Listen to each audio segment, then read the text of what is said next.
Então vamos lá, 3, 2, 1, gravando finalmente este vídeo sobre direção de fotografia, não é, meus amores? Porque a direção de fotografia brasileira é tão valorizada. A gente tem agora daqui menos de 10 dias o Adolfo Veloso concorrendo à melhor direção de fotografia, mas vamos falar um pouquinho antes de Adolfo Veloso? Vamos, então vem comigo. Eu comentei lá no meu Instagram algumas coisas. Formação estética híbrida, a gente faz não só cinema, a gente não faz só publicidade, a gente não faz só TV, a gente faz um híbrido de tudo e isso nos dá muita possibilidade, isso nos dá muita cancha, muito repertório, tá? Realismo forte, sensibilidade imagética, isso é uma herança lá do neorrealismo italiano. Neorrealismo italiano, para quem não sabe, foi uma corrente estética logo depois da Segunda Grande Guerra, onde os diretores faziam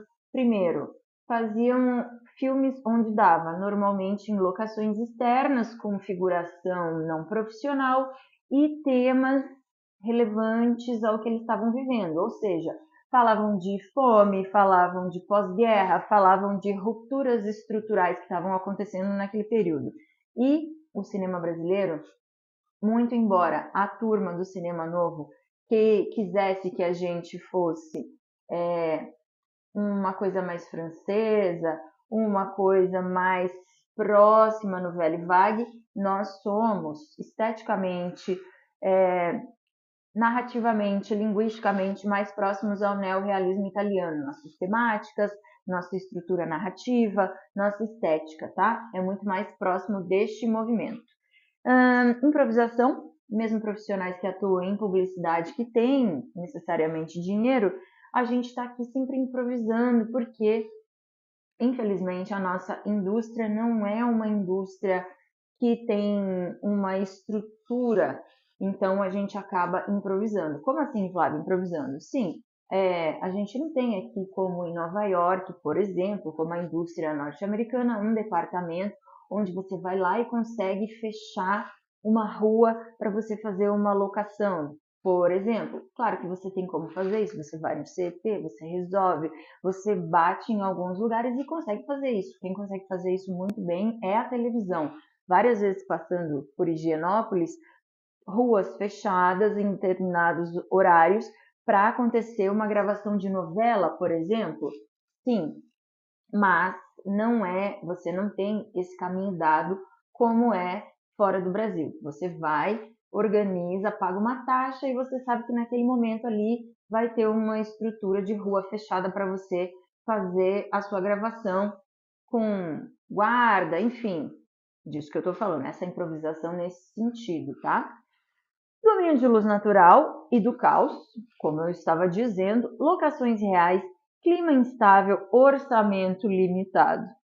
A gente consegue extrair a beleza do imperfeito, e não sou eu que estou dizendo isso, quem disse isso foi Walter Carvalho, nós vamos falar dele daqui a pouquinho, segura essa ansiedade. Walter Carvalho, um dos maiores diretores de fotografia existentes neste país chamado Brasil. A gente tem uma forte identidade autoral, não é neutra. Na verdade, nenhuma direção, seja de fotografia, seja uma direção geral, é neutra, tá? Nenhuma. Se você colocar a câmera aqui parada, tem uma intenção, tem uma intencionalidade. Eu coloquei a minha câmera aqui, essa parede, essa estrutura tem uma intencionalidade. Eu quero que vocês tenham uma percepção, certo? Nenhuma direção é neutra, nenhuma é. Mas a nossa brasileira, via de regra, ela assume um ponto de vista, cria atmosfera emocional. Atmosfera emocional. A direção de fotografia brasileira, ela tem sempre essa intenção de atmosfera emocional, tá bom? Então fiquem com isso na cabeça, é por isso que a direção de fotografia é tão valorizada assim, nossa direção de fotografia. Falei lá no Instagram que eu ia falar do Estúdio Veracruz. Para quem não sabe, o Estúdio Veracruz tinham dois sócios italianos, o Franco Zampari e o Francisco Matarazzo Sobrinho. Italianos, eles queriam que o Brasil, então, se desenvolvesse com uma indústria cinematográfica forte.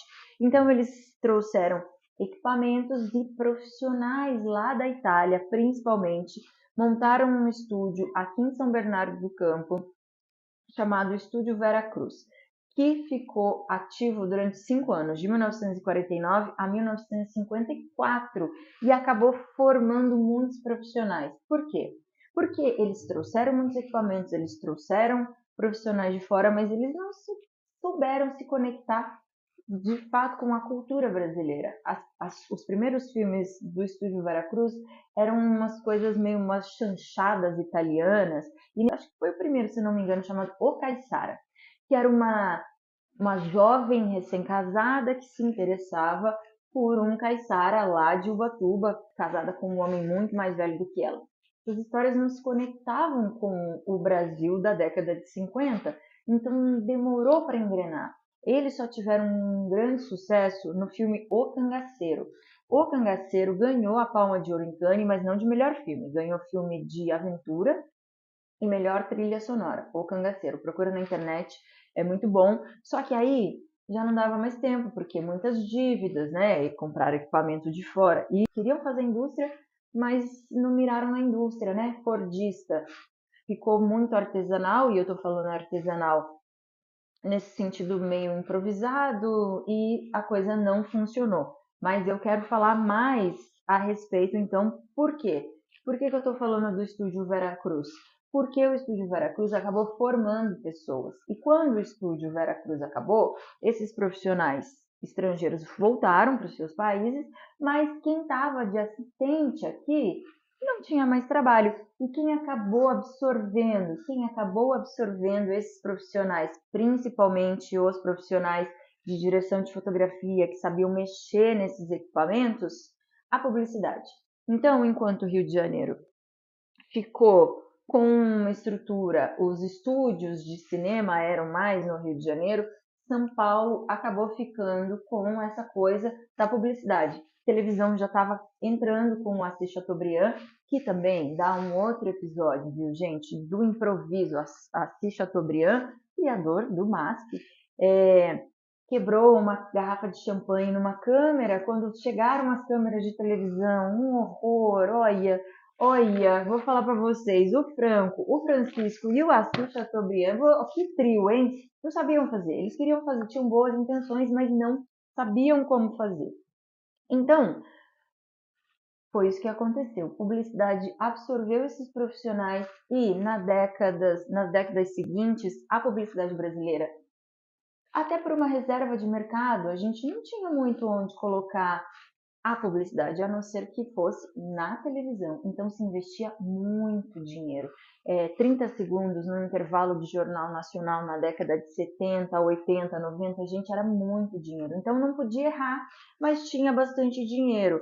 Dessa época a gente tem o Afonso Beato. Sabe quem foi Afonso Beato? Ele trabalhou com o Almodóvar em Tudo Sobre Minha Mãe, ganhou um montão de prêmio. E o Afonso Beato é o fundador da ABC, Associação Brasileira de Cinematografia.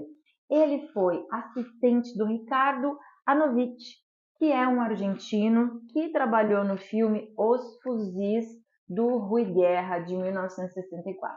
Se você não assistiu Os Fuzis, para tudo que você está fazendo e vai assistir esse filme do Rui Guerra. Ele trabalhou com esse Ricardo Aronovich e foi assistente e aprendeu tudo lá, e depois foi trabalhar com diretores estrangeiros, incluindo aí Almodóvar, tá, minha gente? Ganhou um montão de prêmio e fundou o ABC, Associação Brasileira de Cinematografia.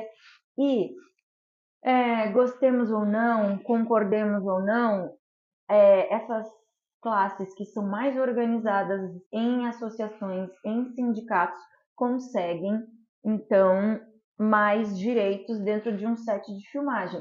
Ninguém desrespeita a categoria de diretores de fotografia, porque eles são organizados, porque eles sabem como fazer os direitos deles serem ouvidos, certo? E foi o Afonso Beato que começou, que fundou a ABC, tá bom? Seguindo, a gente tem o César Charlone, indicado ao Oscar em 2004 por Cidade de Deus. trabalha com Meirelles há muito tempo, né? Fez Jardineiro Fiel, Ensaio sobre Cegueira. Não sei por que Ensaio sobre Cegueira não foi indicado novamente, porque Ensaio sobre a Cegueira é um filmão, meu Deus. Tem o Adriano Goldman, que fez o The Crown, ganhou o Emmy pelo The Crown. Muito bom, ele faz um monte de coisa, ele é excelente. Procurem saber Adriano Goldman. Walter Carvalho, como eu disse, tá, lindos queridos. Trabalhou com Héctor Babenco, outro argentino, maravilhoso. Walter Carvalho ganhou mais de 70 prêmios, ele lota auditório mundo afora quando ele vai falar. Ó, ele ganha notoriedade. Então, eu falo assim, Walter Carvalho vai falar, lota. Pode ser que ele esteja em Londres, pode ser que ele esteja em Paris, ele é muito respeitado, tá? Então, Walter Carvalho é uma referência do mercado nacional e internacional sobre direção de fotografia. A fotografia dele é muito instigante, justamente porque ele faz o erro ter uma assinatura, mas ele disse uma vez num documentário brilhante chamado Cinematógrafo, que eu passava em sala de aula, que o erro não é um erro, que ele faz o erro ser uma espécie de assinatura. Walter Carvalho é brilhante, vejam os trabalhos, ele dirigiu um filme, inclusive, ele também se lança nas experimentações, e isso eu acho essencial para qualquer profissão, mas dentro do audiovisual muito mais, né? Se lançar não ter medo, se lançar em novas experiências, isso é super importante. Tem o Lula Carvalho também, que é relativamente novo e que é muito bom. O Mauro Pinheiro Júnior também, fiquem atentos nesse nome, faz bastante publicidade. Vocês notaram que eu até agora só falei de homem, né? 12 minutos batendo e eu só falei de homem. Pois bem, agora vamos falar de outras coisas aqui. É rápido. É um território masculino, tá? Porque o mito do mercado era, veja bem, era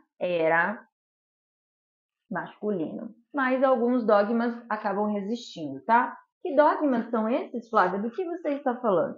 Equipamentos pesados não é mais verdade, mas era. Equipamentos de fotografia eram pesados, era um trabalho braçal, longas jornadas, aí a gente esbarra nessa coisa de que somos capazes, mas ainda assumimos o trabalho doméstico, o trabalho com as crianças, ainda, gente, 2026, tá?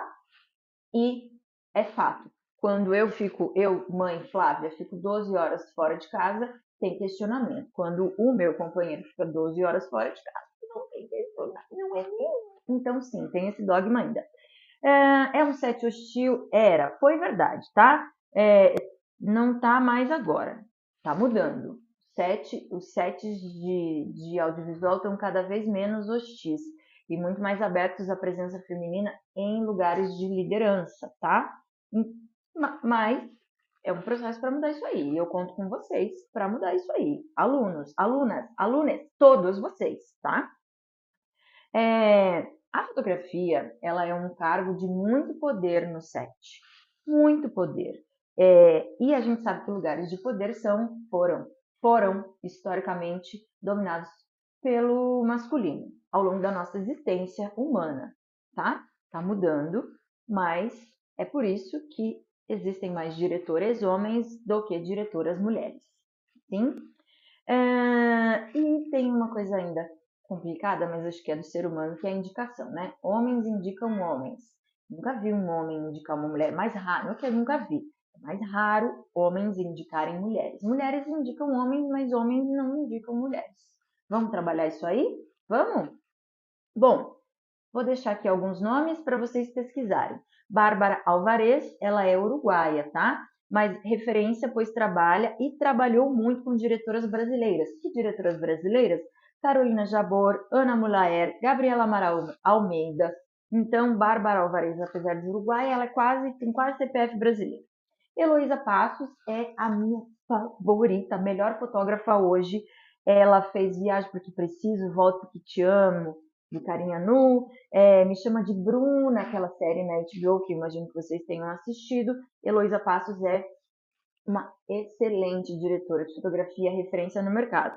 Kátia Coelho, paulistana, dava aula na USP, um monte de amigos meus estudou, teve aula com a Kátia atuante, ainda está aí fazendo coisas.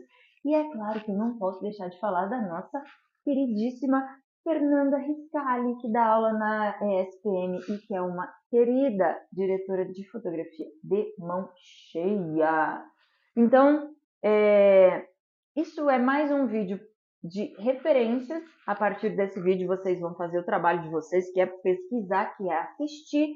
Vou deixar todos esses nomes aqui na legenda do vídeo e espero que tenha feito sentido para vocês. Vou finalizando, que já está com quase 17 minutos, torcendo muito pelo Adolfo Veloso. Adolfo, nossa torcida, nossos corações estão com você.